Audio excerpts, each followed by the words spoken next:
starting route to Jasper. So, the distance between St. Albert and Jasper is a breathtaking scenery of 356 kilometers or 3.5 hours drive.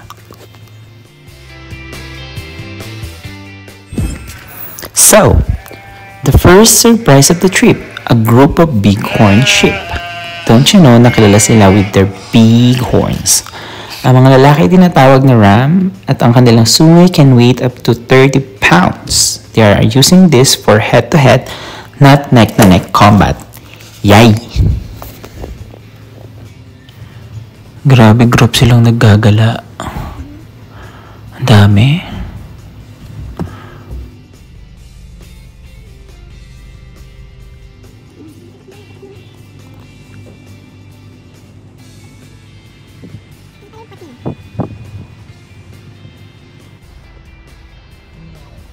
Ang puputi ng mga puwet nila.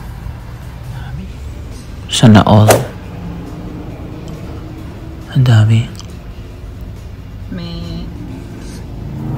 And usually nata-traffic dito sa area na to para padaanin sila. Yan. Ito pala yung uri ng mga mountain. Rocky Mountain Bighorn Sheep.